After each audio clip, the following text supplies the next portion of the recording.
Oi pessoal, tudo bom com vocês? Meu nome é Carol Albuquerque e hoje eu vou explicar pra vocês como funciona a cursada de medicina aqui em Buenos Aires, na Argentina.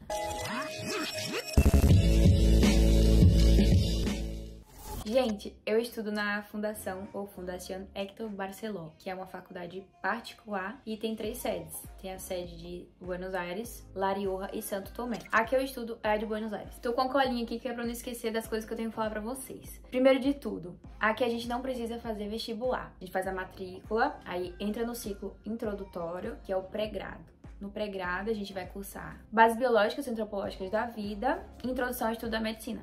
E essas duas matérias, dentro dessas duas matérias que eu falei, tem outras matériazinhas, que aí é detalhe. Mas a gente tem que fazer esse ciclo introdutório para entrar no ciclo biomédico. Depois de fazer as provinhas menor e a provinha final, aí sim a gente entra no ciclo biomédico, que consta como o segundo ano. O pré-grado ele vai ser considerado como o primeiro ano da carreira e o segundo ano vai ser o ciclo biomédico, vai ser realmente medicina mesmo, sabe? Ah, e detalhe, na Barceló eles dão também a matéria de espanhol, então, diferente de outras faculdades aqui, que são as públicas, né, que cobram certificado de espanhol no nível intermediário, o certificado internacional, aqui na Barceló não é cobrado esse certificado, você pode entrar sem esse certificado, mas dentro do ciclo introdutório eles dão também o curso de espanhol online. E aí, como tudo aqui na faculdade, você tem as provas para avaliar você. Vai ter prova, vai ter atividade, vai ter uma prova menor e uma prova final. E na prova final você tem que fazer um vídeo falando espanhol, enfim, contando sobre algum tema específico. E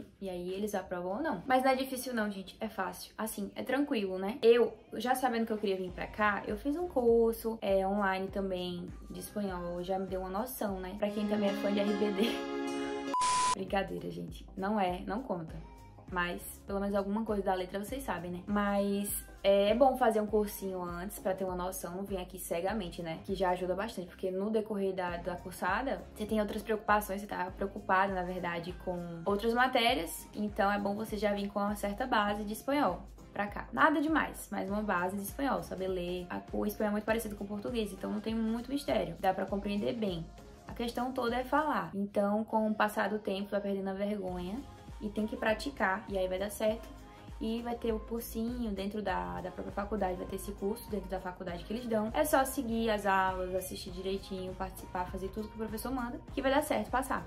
Não é difícil. Daí, dependendo da época que a pessoa se matricule, ela tem 3 períodos diferentes, 3 épocas diferentes para fazer o pré-grado. Então, eu vou pegar minha cola aqui e vou falar para vocês. Se você se inscrever em novembro, o pré-grado durará 3 meses, começando em janeiro. Já se você se inscrever em março, o pré-grado vai ter uma duração de 8 meses e vai começar em maio. E no meu caso, como foi o meu caso, eu me inscrevi em julho e comecei o pré-grado em agosto. E aí vai durar só 4 meses. Daí, como eu expliquei, depois que você termina o ciclo introdutório, a gente entra no ciclo biomédico. No ciclo biomédico, a gente vai ter 3 matérias grandes, que são matérias anuais, que vão ser anatomia normal, histologia, embriologia e genética e APS. Eu esqueci que não pode ficar falando assim abreviado. APS é Atenção Primária da Saúde. Só que eu tô traduzindo em português, né? Que não se fala assim. E lembrando também que histologia, embriologia e genética, eles contam como uma matéria só. Então, você vai ver 3 matérias, mas que vão contar como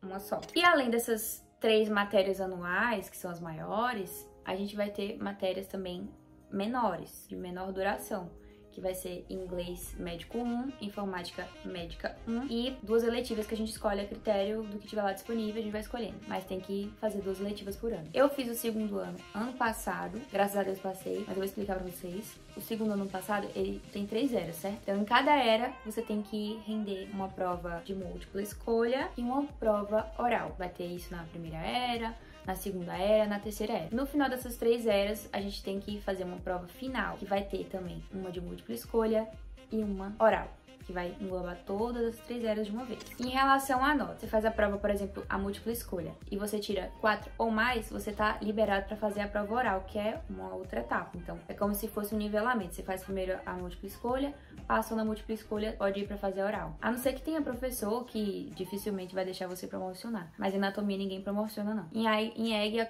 ocorreu de promocionar só na primeira era. No resto, eles proibiram promoção e todo mundo rendeu oral do mesmo jeito. Só consegue promocionar, geralmente, quem tirar acima de 7 ou mais. Mas de 4 pra cima, você é aprovado. Só que aqui um 4 já é difícil. É bem difícil. É totalmente diferente do Brasil. Assim, vamos considerar também que eu cheguei ano passado, comecei ano passado aqui no presencial, então tem toda uma questão cultural e de idioma, de se acostumar de como é que estuda aqui, como é o método deles. Então, pra mim, eu considerei difícil sim, mas não é impossível. Aí, por exemplo, vamos supor que você vai fazer a prova de anatomia. Anatomia na prova oral, né? Já passou na múltipla escolha, foi fazer a oral. Como é que funciona a oral? Na prova oral, o professor vai te fazer umas 5 perguntas, mais ou menos. Aí você tem que acertar ou todas ou quase todas. E dependendo de como você responda essas questões, ele vai lhe dar a nota. E também dependendo de quanto foi sua nota na múltipla escolha. Então, vamos supor, você tirou 5 na prova de múltipla escolha.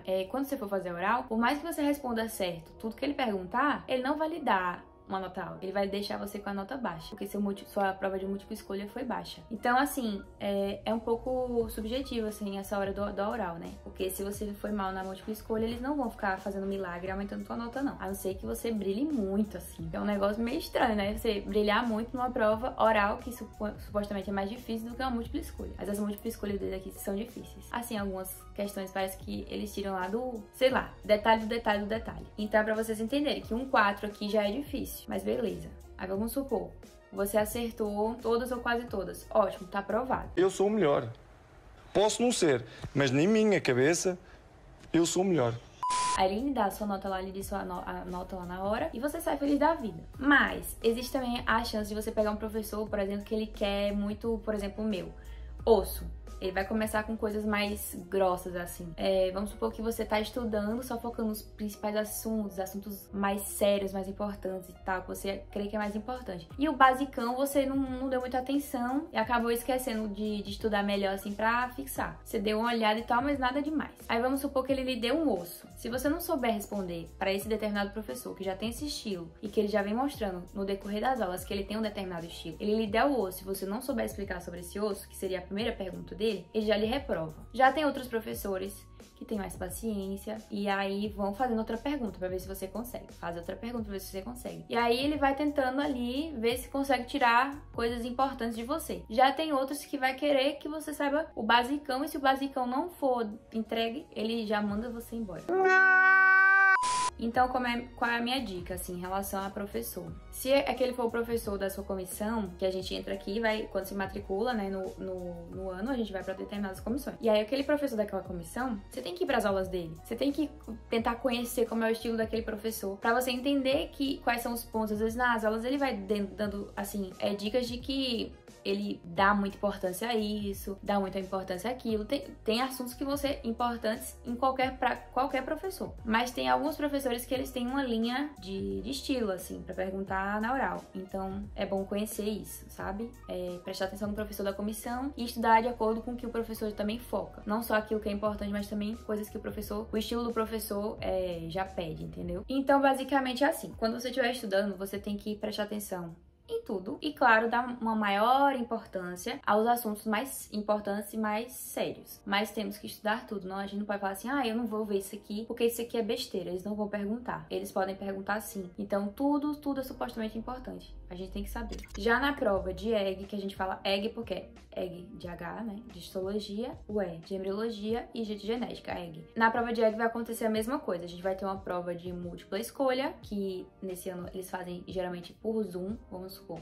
Você faz em casa a prova, tem que botar uma câmera nas suas costas pra mostrar o seu computador e aí você faz a prova com eles vigiando você, entendeu? E a aula é gravada naquela prova ali, tá tudo sendo gravado. Então você faz a prova de múltipla escolha, tem um tempo determinado, abre na plataforma a prova, você faz, terminou, você entrega e depois você sai do Zoom. Beleza, passou, tirou 4 ou mais, você vai fazer a oral. Na oral de EG, o que é que acontece? Vai ter um professor pra cada matéria e aí você vai render a matéria de histologia com o professor, fez a oral de histologia com o professor, ele vai fazer perguntas, pode te mostrar no microscópio alguma célula, perguntar qual é a função, o que é que tem ali, ou perguntar coisas mais teóricas e você tem que destrinchar, explicar isso pra ele. E aí depois você passa pra êmbrio. Um professor que dá êmbrio vai fazer perguntas sobre êmbrio. Aí depois você passou nesse professor, aí ele te libera te libera pra você ir render a prova de genética. Aí terminou essa rodada, assim, de passar por 3 professores. Aí o último professor, se você passar em genética, por exemplo, e não necessariamente vai ser nessa ordem, tá? Pode ser em qualquer ordem. Mas o último professor vai finalizar e dar a sua nota ou não. Aí se você... É como se assim, você vai afunilando. Aprovou em um, vai no outro. Aprovou no outro, aí vai chegando até finalizar aquela rodada. E aí ele finaliza te dando a nota ou te reprovando. Às vezes você nem chega em outro professor de outra matéria. Você, às vezes, reprova na primeira que você entra, como já aconteceu comigo. Confesso pra vocês que a minha maior dificuldade era embriologia. As pessoas, não sei, não gostam de embriologia, não sei. A maioria das pessoas não gostam muito dessa matéria. E assim também foi comigo.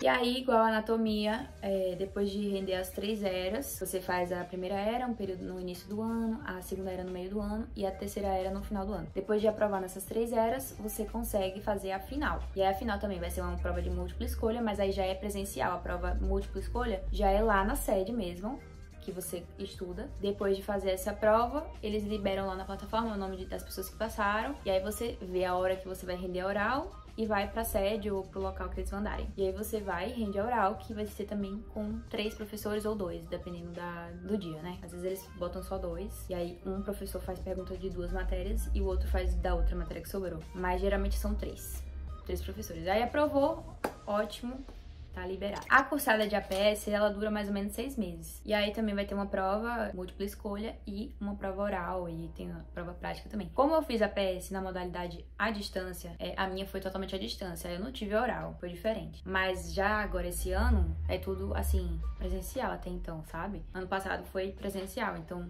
tive colegas que já fizeram totalmente diferente de mim. Mas, Carol, e se eu não passar na primeira era, ou em qualquer outra era, o que é que acontece? Bom, no final do ano, você pode fazer recuperatórios das eras que você precisa. Então, se você não passou na primeira, na segunda, na terceira, no final do ano vai ter essas provas disponíveis de novo. Não iguais, né? Diferentes. Vão ter recuperatórios para essas eras. Tanto de anatomia, quanto de EG ou de APS, seja lá qual for. E o que é interessante, assim, que eu experimentei e eu acho interessante que vocês tenham cuidado com isso. Se caso vocês forem pensar em pegar recuperatório, não peguem uma atrás da outra, assim, não peguem um atrás do outro. Tenta botar a era 1 e era 3, sabe?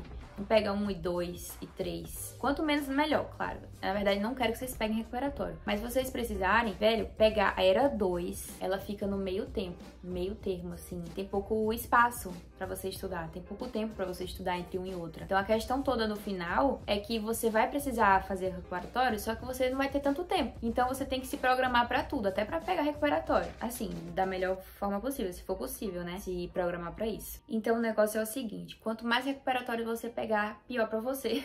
E assim, evitar pegar o recuperatório da era 2. Pega o 1 da era 1, ou pega da era 3, ou pega só o 2. Porque aí você tem um tempo, por exemplo, pegou 1 e 3. Aí você tem um pequeno espaço assim de dias pra pelo menos dar uma estudada no 3, na era 3. Enfim, estratégias. Tem que pensar. E assim, depois eu dou dicas de como render o recuperatório e tentar conseguir estudar em cima da hora. E o que é maravilhoso é que se também você não conseguir passar, você tem outra chance no início do ano. Então, você pode fazer os recuperatórios das eras que você não conseguiu no início do ano. E aí você tem chance de fazer a final de novo, antes de começar, por exemplo, o terceiro ano. Então, assim, oportunidade é o que não falta pra conseguir passar. Então, é só ter foco, se dedicar e se organizar que dá certo. Então, é isso. Basicamente, é isso. A gente tem que entrar de cabeça aqui quando for começar o ano, com foco, dedicação total, não ficar viajando, sabe, na maionese, perdendo tempo, se desorganizando por besteira. Faz um cronograma, segue esse cronograma, estuda antes. Os professores daqui gostam que você já venha com estudado, assim, já tenha lido o assunto antes da aula, porque, nossa, aqui é assim, é puxado o negócio. É o ideal, né? Então eles querem que você seja o aluno ideal. E a gente tem que se esforçar pra se tornar esse aluno ideal. É aprendendo mesmo, se adaptando à nova cultura, ao novo estilo. E, assim, que a gente consegue tirar o maior proveito daqui, né? Porque senão o desespero bate e você perde tempo e dinheiro. E aqui ninguém tá querendo perder tempo, porque todos queremos nos formar. Ai, terminei. É isso aí, gente. Gostaram do vídeo? Se vocês gostaram, por favor, deixa o like, se inscreva no meu canal, eu vou amar receber vocês aqui. Deixem dúvidas, comentários, eu vou estar lendo tudo. E me aguardem para os próximos vídeos, vai ter muito de Argentina e muito de medicina aqui na Argentina.